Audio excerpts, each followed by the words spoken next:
어떤 시간은 얼었던 마음을 천천히 녹이는데 어떤 시간은 사람을 가까이 끌어당기고도 더 단단히 얼려버립니다. 다윗과 압살롬 사이를 흐른 시간은 둘 중 어느 쪽이었을까요? 하나님의 말씀은 사무엘하 14장 11절부터 13절과 33절입니다. 여인이 이르되 청하건대 왕은 왕의 하나님 여호와를 기억하사 원수 갚는 자가 더 죽이지 못하게 하옵소서. 내 아들을 죽일까 두렵나이다 하니 왕이 이르되 여호와께서 살아계심을 두고 맹세하노니 내 아들의 머리카락 하나도 땅에 떨어지지 아니하리라 하니라. 여인이 이르되 청하건대 당신의 여종을 용납하여 한 말씀을 내 주 왕께 여쭙게 하옵소서 하니 그가 이르되 말하라 하니라. 여인이 이르되 그러면 어찌하여 왕께서 하나님의 백성에게 대하여 이 같은 생각을 하셨나이까? 이 말씀을 하심으로 왕께서 죄 있는 사람같이 되심은 그 내쫓긴 자를 왕께서 집으로 돌아오게 하지 아니하심이니이다.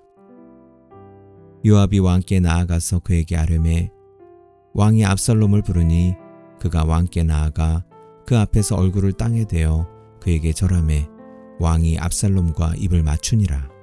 아멘. 중년의 아저씨지만 눈물 쏙 빼면서 본 드라마가 있습니다. 일본 드라마인데요. 제목은 자상한 시간입니다. 드라마의 줄거리는 이렇습니다. 늘 일로 바쁘기만 하는 대기업의 뉴욕 지사장인 유키치는 어느 날 뜻밖의 소식을 듣습니다. 아들과 아내가 차로 이동 중에 아내가 사고로 숨졌다는 소식이었습니다. 급히 귀국해서 알아보니 아들 타쿠로의 잘못이었습니다. 유키치는 회사에 사표를 내고 홋카이도 후라노에 있는 숲속에 들어가서 작은 카페를 열고 살아갑니다. 아내의 생전 소원이었기 때문입니다. 타쿠로는 그런 아버지를 찾아가지 못합니다. 옆마을에 있는 도예 공방에 들어가서 수련을 받습니다. 아들은 아버지의 카페에서 쓸 머그컵을 만들어서 아버지 몰래 카페에 보냅니다. 아버지가 왜 모르겠습니까? 컵을 만지고 있으면 아들의 온기가 묻어나니까요. 그러나 아버지의 마음은 아직 녹지 않습니다. 유난히 눈이 많이 내리던 어느 날 유키치는 우연히 타쿠로의 옛 가정교사 도모토를 만납니다. 도모토는 타쿠로가 학교에서 따돌림을 당했고 폭주족과 얽히게 된 배경과 문신의 사연을 말해줍니다. 유키치는 그동안 자신이 아들의 죄만 보았지 아들의 고통은 보지 못했다는 사실을 깨닫습니다. 가을이 가고 겨울이 오고 봄이 옵니다. 타쿠로는 마침내 자신의 작품을 들고 아버지를 찾아갑니다. 그런데 정작 아버지에게 보여드린 것은 화상 자국입니다. 타쿠로는 엄마가 죽은 이유를 유키치에게 말합니다. 팔에 새긴 문신 때문에 엄마랑 싸우다가 실수로 핸들을 꺾어서 사고가 났다고 합니다. 1200도 가마에서 방금 나온 도자기로 자신의 팔을 찢어서 문신을 없앴다고 말하며 용서를 구합니다. 그 아들에게 마침내 아버지가 말합니다. 사과해야 할 사람은 나구나. 그렇게 아버지와 아들에게 자상한 시간이 돌아옵니다. 용서는 눈이 녹듯 옵니다. 그러나 눈이 녹기 전에 누군가는 먼저 그 추운 곳에 머물러야 합니다. 아버지는 아들의 죄를 보았고 아들은 아버지의 눈빛을 보았습니다. 그러나 시간이 흐르자 아버지는 아들의 상처를 보기 시작했고 아들은 아버지의 기다림을 보기 시작했습니다. 서로가 추운 자리에 끝내 머물러 주었기에 눈이 녹았습니다. 오늘 묵상 본문에도 아버지와 아들이 나옵니다. 그런데 이 부자간의 시간은 자상한 시간과는 전혀 다른 시간이 나옵니다. 압살롬이 암논을 죽이고 도망친 지 3년. 다윗은 아들이 괘씸하면서도 눈에 밟혀 어정쩡하게 세월만 보내고 있었습니다. 본문 1절은 그 마음을 이렇게 전합니다. 수르야의 아들 요압이 왕의 마음이 압살롬에게로 향하는 줄 알고, 마음은 향하는데 정작 아들에게는 다가가지 못합니다.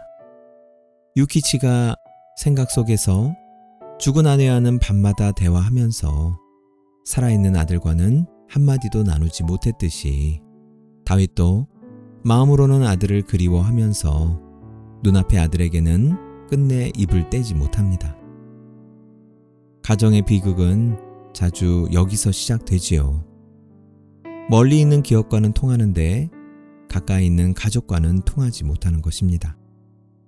보다 못한 요압이 드고아의 지혜로운 여인을 내세워 다윗의 마음을 움직였고, 다윗은 못 이기는 척 압살롬을 데려오게 합니다. 그러나 다윗은 데려온 아들의 얼굴을 2년이나 보지 않았습니다. 한 도성 안에 두고도 외면했습니다. 견디다 못한 압살롬이 요압의 밭에 불을 지르고서야 비로소 부자간의 서늘한 입맞춤이 이루어집니다. 다윗은 압살롬의 죄를 보았고 압살롬은 다윗의 눈빛을 보았습니다. 그런데 시간이 아무리 흘러도 다윗은 끝내 아들의 상처를 보지 못했고 압살롬은 끝내 아버지의 기다림을 보지 못했습니다. 다윗이 보지 못한 상처가 무엇인가요? 압살롬의 분노는 허공에서 갑자기 자란 것이 아니었습니다. 누이 다말이 짓밟혔을 때 아버지 다윗은 심히 노했다면서도 아무 일도 하지 않았습니다. 아들의 칼은 아버지의 침묵 위에서 자랐습니다. 다윗은 끝까지 압살롬을 암논을 죽인 자, 처리해야 할 문제로만 보았지, 누이를 잃고 아버지의 침묵의 배인 한 아들의 상처로는 건너가지 못했습니다. 압살롬도 마찬가지입니다. 압살롬은 아버지의 차가운 눈빛은 똑똑히 보았으나 그 너머에 자신을 그리워하던 아버지의 마음이 있었다는 사실은 보려고 하지 않았습니다. 누구도 먼저 그 추운 곳에 머물지 않았습니다. 그래서 눈은 녹지 않았습니다. 입은 맞추었으나 그 입맞춤 위에서 아무것도 녹지 않은 것입니다. 가까이 있으면서 끝내 서로에게 건너가지 못하는 시간, 이것이 사무엘하 14장에 흐르는 잔인한 시간입니다. 녹지 않은 눈은 그냥 사라지지 않지요. 봄이 오면 산을 쓸어내리는 물이 됩니다. 다윗이 덮어둔 이 찝찝한 화해는 머지않아 반역이라는 이름으로 온 나라를 덮칩니다. 다윗은 스스로 그 위기를 불러들였습니다. 오늘 본문 앞에서 우리의 자화상을 그려봅니다. 혹시 우리도 하나님과 이런 잔인한 시간을 보내고 있지는 않습니까? 주일마다 예배의 자리에 앉고 찬송을 부르며 입술로는 주님 가까이에 있습니다. 그런데 정작 마음 깊은 곳에서는 우리가 하나님께 받은 시선을 차가운 눈빛으로만 오해한 채 우리를 향한 그분의 오랜 기다림으로는 한 번도 건너가지 못했는지 모릅니다. 가까이 앉아 있으나 끝내 녹지 않은 채로 말입니다. 그러나 복음은 우리에게 전혀 다른 시간을 들려줍니다. 예수님은 인간이 머물 수 있는 가장 추운 자리, 십자가의 어둠 한복판에 먼저 내려와 머무셨습니다. 우리의 화목제물이 되어 주셔서 우리를 향한 진노를 자기 몸으로 받아내시고 끊어졌던 관계를 피로 잇대어 주셨습니다. 예수님이 먼저 그 추위 속에 머무셨기에 비로소 우리 마음의 얼음이 녹기 시작합니다. 다윗의 시간은 잔인했습니다. 그러나 하나님이 우리에게 주신 시간은 그 추운 곳에 먼저 머무신 예수님 때문에 한없이 자상한 시간입니다. 하나님께 기도드리겠습니다. 주님, 저는 사람의 죄는 한눈에 보면서 그 아래 시린 상처는 끝내 보지 못했습니다. 제가 등 돌린 가장 추운 자리에 주님이 먼저 오셔서 머무셨으니 그 온기로 제 언 마음을 녹여 주시옵소서. 이제 저도 누군가의 죄에 넘어 상처가 보일 때까지 그 추운 자리에 먼저 머물게 하소서. 예수님의 이름으로 기도드립니다. 아멘. 묵상 질문을 드리겠습니다. 지금 내가 죄와 문제로만 바라보고 있는 그 한 사람에게 나는 오늘 먼저 그 추운 자리로 건너가 머물 수 있겠습니까? 오늘도 주님 안에서 닫아둔 마음의 문이 조금씩 녹아내리는 하루 되시기 바랍니다.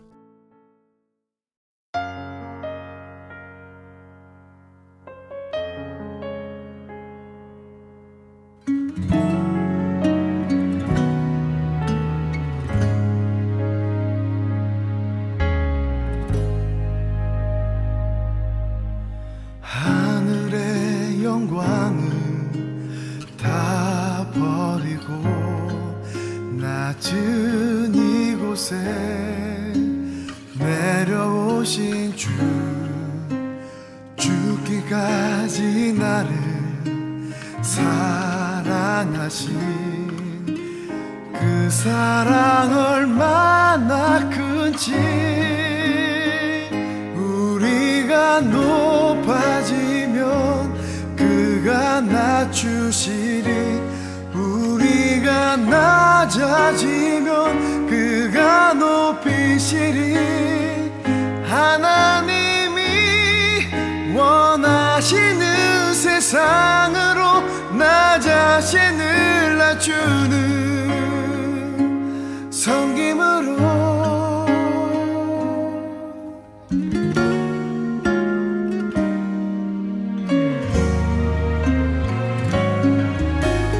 하늘의 영광을 다 버리고 낮은 이곳에 내려오신 주, 죽기까지 나를 사랑하신 그 사랑